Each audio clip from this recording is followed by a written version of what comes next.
Aquí atrás, el compañero. Gracias, Presidenta. Buenos días, Gaspar Vela, de Grupo Milenio.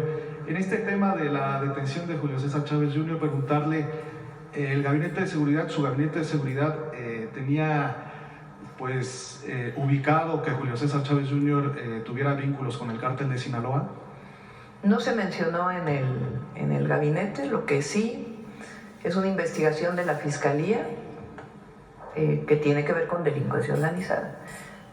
Inició en 2019, le dan la orden de aprehensión del 2023, de acuerdo con la Fiscalía, la información que nos envían, no se había podido cumplimentar, se llama la orden de aprehensión, porque una buena parte del tiempo estaba en los Estados Unidos y se detiene en los Estados Unidos y se busca que se deporte a México.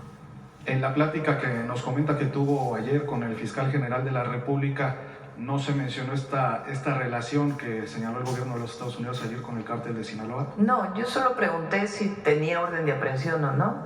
Si no tenía orden de aprehensión, pues obviamente la actuación nuestra hubiera sido diferente, ¿no? Para preguntar de inmediato por qué lo estaban deteniendo allá.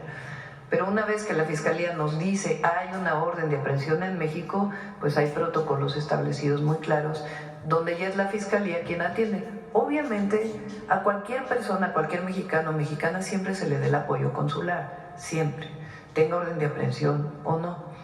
Pero una vez que tiene orden de aprehensión, pues ya los protocolos son específicos directamente con la Fiscalía General de la República y Migración apoya en todo lo que se requiere. Le comentó el fiscal si se había solicitado, después de que se da a conocer esta orden de aprehensión, alguna orden de detención provisional con fines de extradición al gobierno de los Estados Unidos. ¿No se había solicitado? No, la comunicación fue así, fue muy breve. Fiscal, quisiéramos saber si hay orden de aprehensión de esta persona. Sí hay orden de aprehensión y los procedimientos son estos. Ok, ¿hay algún estimado de cuándo podría llegar a México, Presidenta, finalmente?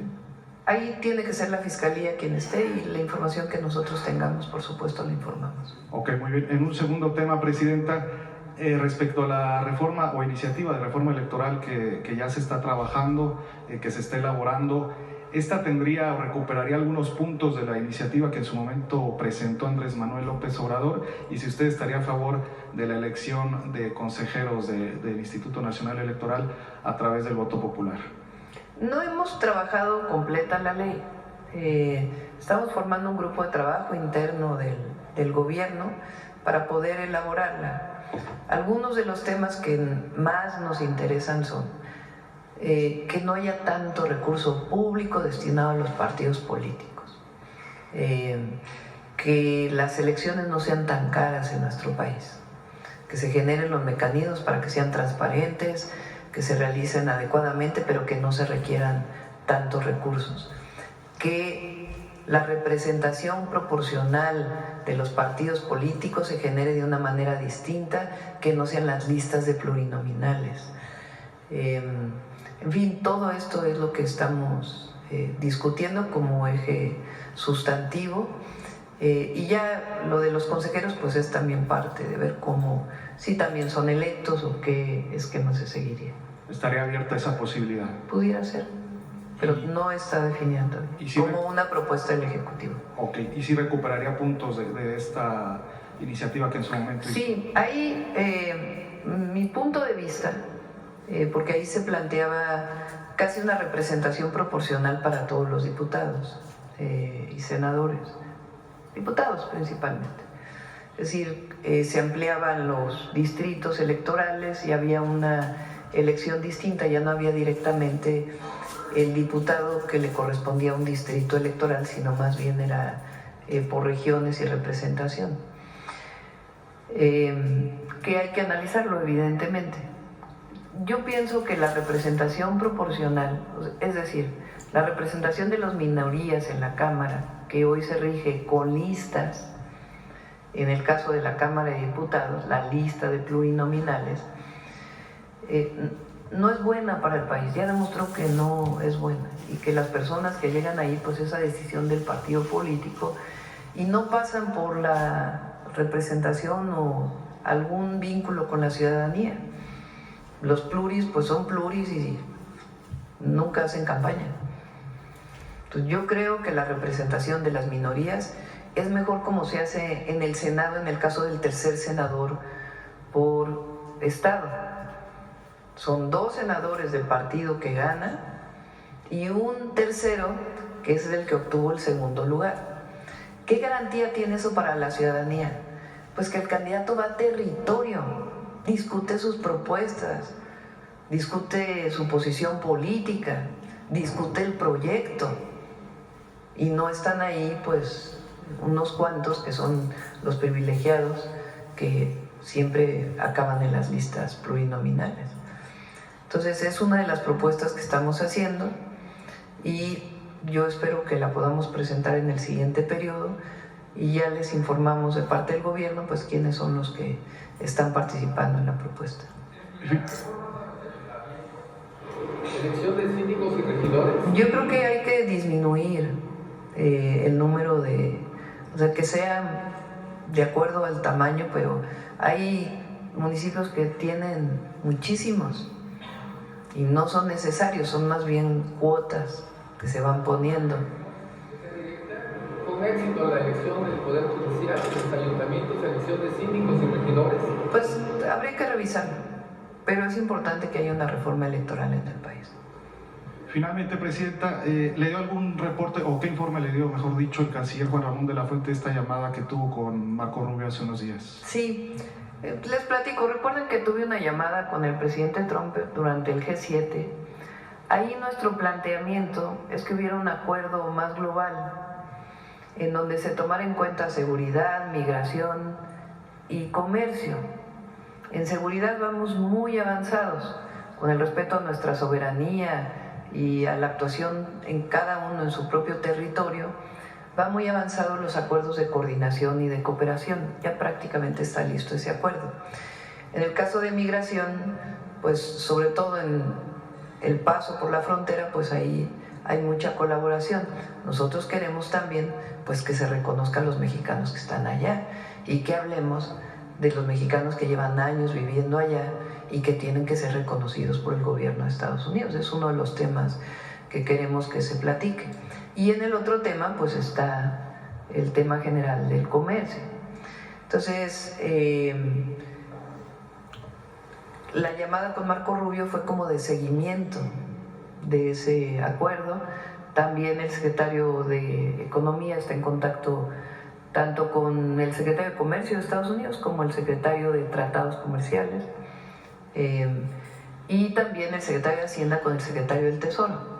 Entonces el objetivo es que muy pronto pues, se puedan juntar un grupo ya formal para poder establecer un acuerdo global previo a la revisión que se va a hacer del tratado comercial. ¿Se habló de retomar esta reunión entre usted y Marco Rubio?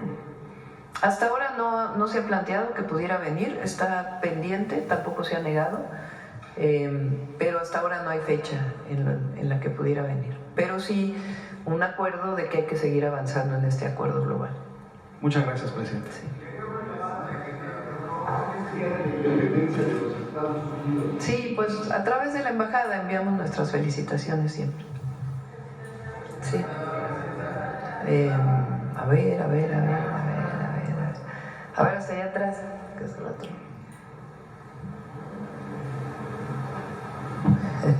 Muy buenos días, Presidenta. Amir Ibrahim del Quintana Roo MX. El primer tema que me gustaría tocar es el tema sobre el cuarto muelle. No sé si está enterada que se está tratando de hacer en Cozumel. Bueno, Cozumel ya tiene 3 muelles de cruceros y justamente donde quieren hacer el cuarto muelle precisamente está un arrecife muy bonito, por cierto. Los que han tenido oportunidad de snorkelear ahí, pues es una belleza natural preciosa. Además que el snorkel es una de las fuentes económicas que ingresa más en Cozumel del turismo que pernocta, porque ahí llega turismo en crucero y llega turismo que duerme, ¿no? Y el atractivo más grande para los que duermen ahí es precisamente pues, el buceo, el snorkel, ¿no? Y es una maravilla. Se aprobó, creo que una MIA por ahí y una concesión a una empresa en donde el dueño de la empresa creo que es yucateco. Entonces hay un movimiento de la gente que vive en Cozumel y preguntarle, Presidenta, cuál es la opinión que tienen desde el gobierno federal sobre este proyecto. Lo platiqué con la gobernadora de Quintana Roo, que estuve ahí hace poco, y coincidimos en que hay que revisarlo por los impactos ambientales que puede tener. El turismo de crucero es importante para el país, es muy importante, pero también estamos buscando, y fue parte de uno de los acuerdos que se llegaron con los cruceros, porque nosotros aumentamos los derechos, después hubo una disminución en acuerdo con ellos, pero parte de lo que queremos es que cuando estén en México compren cosas en México. O sea, que haya mucho más derrama económica del crucero, porque normalmente traen todo prácticamente de fuera, lo que comen, lo que consumen los que vienen en el crucero. Hay poca derrama en nuestro país, de hecho bajan unas cuantas horas y se vuelven a subir y se van en algunos casos. Y lo que queremos pues es que haya mucho más tiempo, que estén aquí, que se vinculen con FONAT, justamente, que es parte de lo que estamos trabajando con Josefina y con Claudia, para que se vean, o sea, que los que llegan tengan acceso a la artesanía. Entre otras cosas es lo que estamos platicando. Pero en particular sobre el de Cozumel tiene que revisarse el impacto ambiental que generaría, porque a veces esos impactos ambientales no solamente es que pase una manifestación de impacto ambiental, sino el atractivo, como bien dices, de Cozumel, pues mucho tiene que ver con los arrecifes, y además de conservarlos por principio, por la importancia de la conservación marina en nuestro país, pues tiene que ver también con que ese es el atractivo turístico. Entonces van a acabar por destrozar incluso el atractivo turístico de Cozumel si es que pasa por un arrecife. Entonces quedó de revisarlo nuevamente y de hablar también con la comunidad, que es, y si se decide hacer, en dónde se decidiría hacer, cómo se haría, pero siempre en contacto con la comunidad. Y si no, por razones ambientales y de otro tipo, pues también otorgar otras opciones a las empresas de cruceros. Sí, porque el problema ahí es el lugar, básicamente, no el cuarto muelle como tal, sí, sino que lo pusieron en un lugar que sí impacta muy feo. Muchas gracias por la respuesta. En otra pregunta, en otro tema, Presidenta, hemos estado detectando a algunas personas que nos han contactado al medio de comunicación a través de los reporteros MX y del Quintana Roo MX.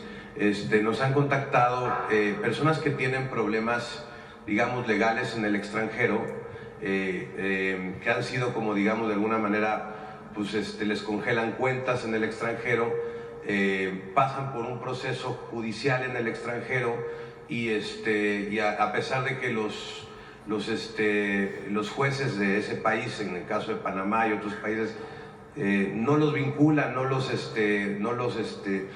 sentencian o no los imputan por un delito, a pesar de todo eso, pues siguen reteniendo, digamos, sus cuentas congeladas y activos congelados.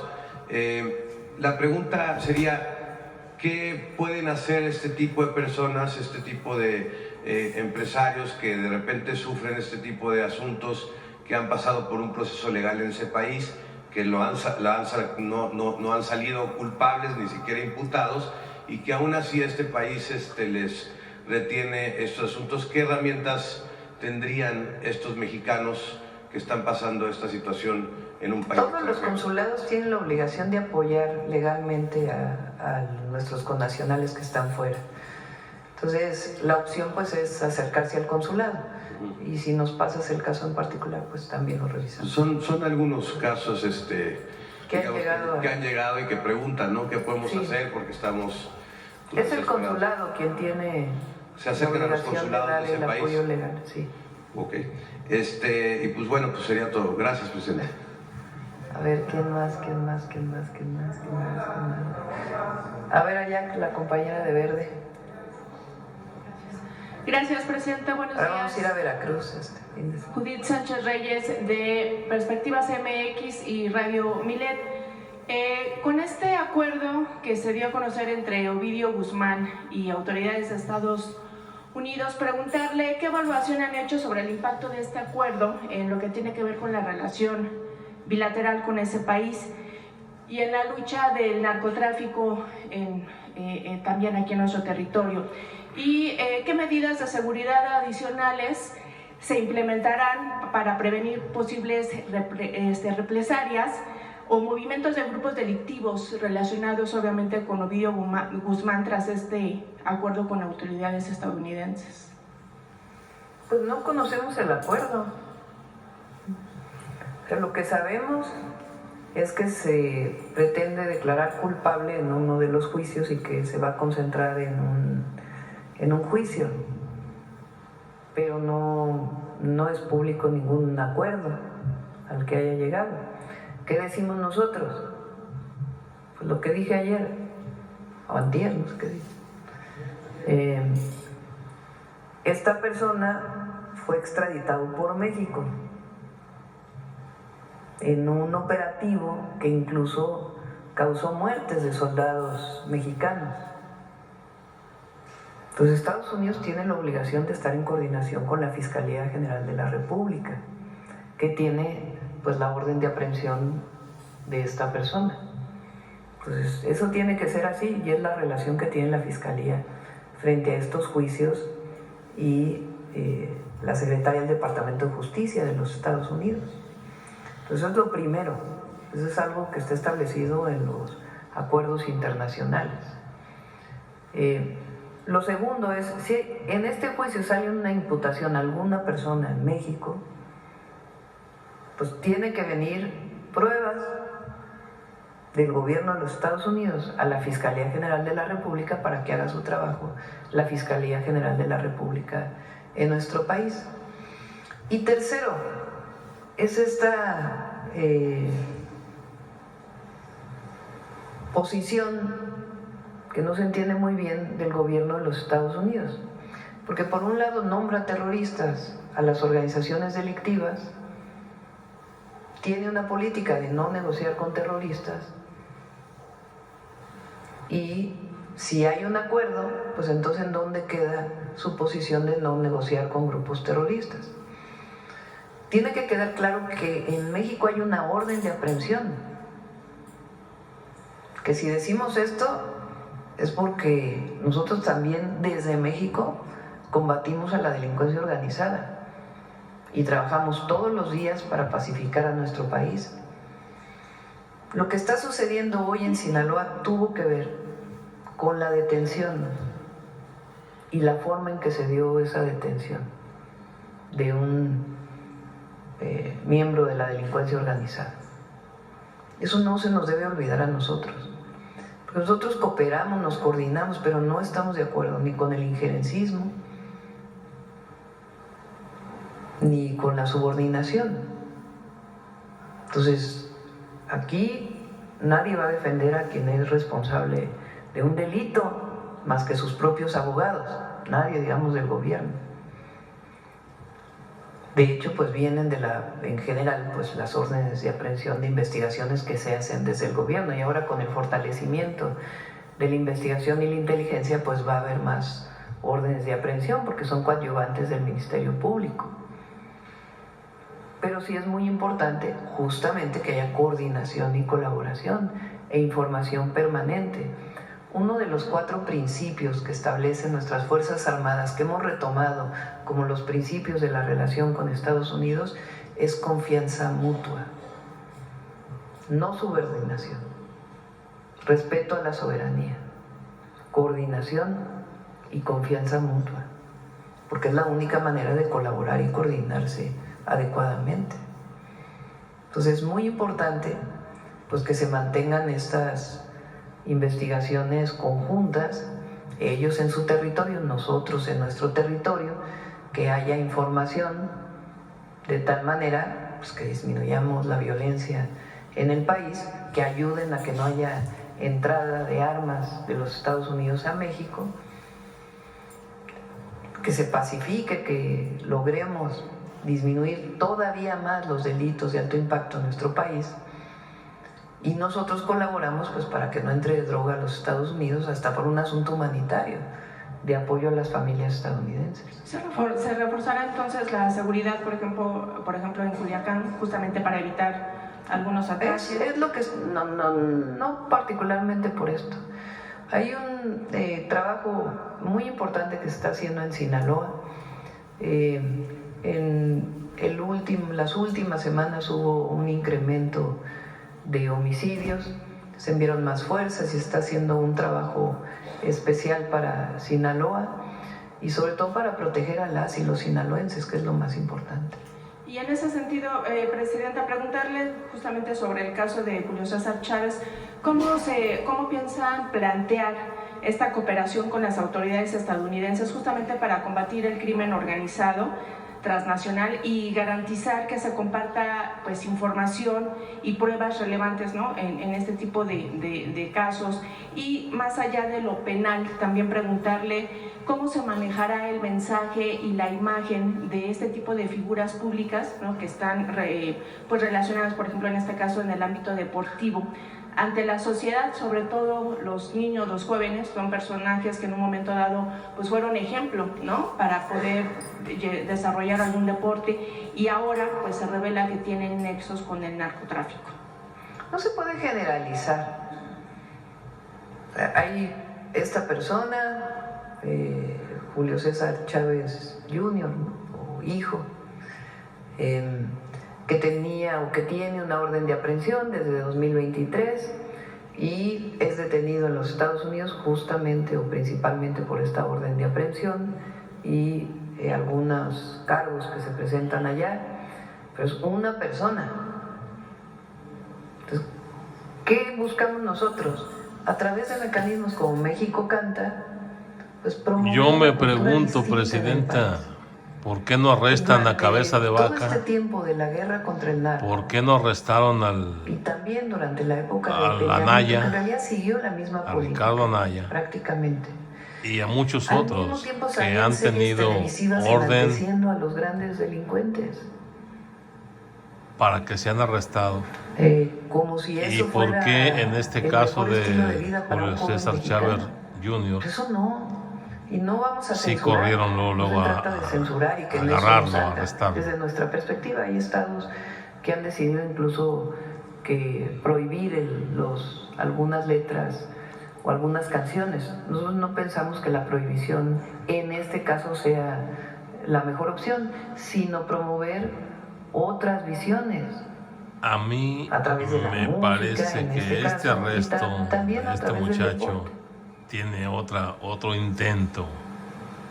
Y Bien, ojalá me Presidenta, equivoque, pero hay por otro lado, intento más acabamos de ahí. realizar un trabajo donde transportistas de carga nos manifestaron varios puntos. Por ejemplo, que cada 47 minutos se registra un robo a una unidad de este tipo de transporte, es decir, se dan 30 robos al día, que en el último año pues han aumentado en 13% el delito de extorsión, y que ahora, además de robarles la mercancía, el tráiler, los choferes, los conductores están siendo secuestrados para poder pedir rescate, ya sea a las propias empresas o a las familias. De hecho, hace unos días, después de esta investigación, se dio pues el caso de José Francisco Velasco, que fue secuestrado en el tramo carretero Perote-Jalapa y días después fue encontrado sin vida. Toda esta problemática que sufre el transporte de carga se traduce en pérdidas económicas de aproximadamente 92 millones de pesos anualmente. Preguntarle cuáles son los resultados que se han tenido con operativos que se implementó o que ha implementado la Guardia Nacional y la Sedena, cuáles son como estas rutas prioritarias en donde se implementaron. Si tienen también identificados estos retenes falsos que también refieren los propios conductores, y cuántas denuncias tienen registradas contra elementos de la Guardia Nacional, Presidenta, porque los propios transportistas también refieren que hay algunas veces que hacen revisiones los elementos de la Guardia Nacional, kilómetros después los intercepta el crimen organizado. Ellos igual dicen que puede haber una posible colusión justamente entre elementos y el crimen organizado. Y también, por ejemplo, ha habido algunos otros casos que incluso se hizo viral un video hace unas semanas de un conductor que fue asaltado, fue herido, pudo huir, se estacionó en una cuneta, llegaron elementos de la Guardia Nacional y lo infraccionaron, llevaron el tráiler al corralón, ¿no? Y nunca le prestaron la atención que en ese momento él refería. Estos son testimonios que dieron los propios transportistas. Entonces, preguntarle sobre este tipo de... Estamos trabajando en 3 áreas para el robo en carreteras, el robo en caminos. Hay algunas carreteras que, aunque ha bajado el delito, de todas maneras hay delitos y hay que atenderlo. Una de ellas es la México-Querétaro, la México-Puebla. Una parte importante está en el centro del país. Entonces, ¿qué estamos haciendo ahí? Uno, pues el operativo Balam, que tiene la propia Guardia Nacional y fortaleciendo la presencia. 2, a través de la Secretaría de Infraestructura, Comunicaciones y Transportes van a iniciar el cierre de aperturas que han hecho en la carretera, donde presuntamente pueden entrar y salir los delincuentes. Entonces se va a cerrar pues todas las entradas ilegales a la carretera. Ya inició en las carreteras en donde se han detectado los delitos. Y la tercera, hay una opción que estamos revisando, que esa sería hasta el próximo año, de cámaras que nos permitan tener una vigilancia en ciertos puntos e incluso arcos carreteros. O sea, es decir, la tecnología que esté conectada con la Guardia Nacional de una mejor manera. Entonces, estamos trabajando en 3 áreas. El secretario de Seguridad y Protección Ciudadana, Omar, se reunió con empresarios, de distintos estados para que denuncien exactamente dónde están los puntos, junto con la Guardia Nacional. Entonces, estamos trabajando en ello y va a disminuir. Finalmente, Presidenta, en gobiernos previos a la 4T se otorgaron muchas concesiones para la distribución de gas natural a empresas extranjeras. Una de ellas fue Engie, que es de origen francés, que opera en ciudades como Matamoros, Querétaro, Tampico, Estado de México y Mérida. Quiero ponerle un poco de contexto, comentarle que recientemente esta empresa fue multada por la ASEA por negligencia al operar la red de gas sin manifiesto de impacto ambiental, y tiene otra multa por no dar mantenimiento a sus líneas. Engie fue quien, mediante amparos, echó abajo la reforma eléctrica en el sexenio pasado. Pero el problema más grave, Presidenta, es que Engie es responsable de cientos de fugas de la red de gas. Tiene ya incluso demandas por víctimas mortales de explosiones ocurridas en los últimos 3 años. Decirle, por ejemplo, que hay un caso importante que ahorita se lo voy a también a comentar, de Talía, que es una madre joven sobreviviente de una de las explosiones. Pero anteriormente a este caso murieron por quemaduras Yair, de 22 años, y José, de 21.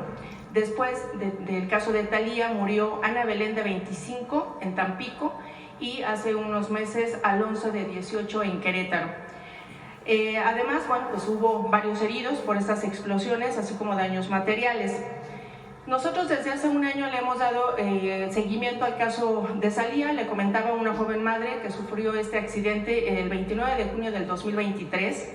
En él tuvo quemaduras en más del 70% de su cuerpo. Tiene más de una veintena de cirugías, de las cuales Engie nunca se hizo responsable. Ante esta situación y en este contexto de negligencias ambientales, pero sobre todo personales y sociales, presenta preguntarle: ¿qué se hace con este tipo de empresas extranjeras? ¿Cómo se monitorea sus actividades para evitar justamente este tipo de tragedias? En el caso de Talía y otras víctimas mortales, los familiares preguntan si se podría o se tendría que utilizar la vía diplomática con el gobierno francés para, pues, pedir obviamente la presión y la indemnización a las víctimas. En el caso, por ejemplo, de la Fiscalía de Tamaulipas, pues se ha empantanado. Incluso el año pasado pusimos aquí este tema con el expresidente. Hubo un acercamiento con las autoridades pertinentes que pueden ayudarlos. Sin embargo, realmente quien debe de resolver la justicia y buscar una indemnización a la familia y en este caso a la víctima, ¿no? Que es Thalía, pues la fiscalía no ha avanzado en absolutamente nada el caso. Y pues solamente como dato adicional comentarle que en el 2023 la vicepresidenta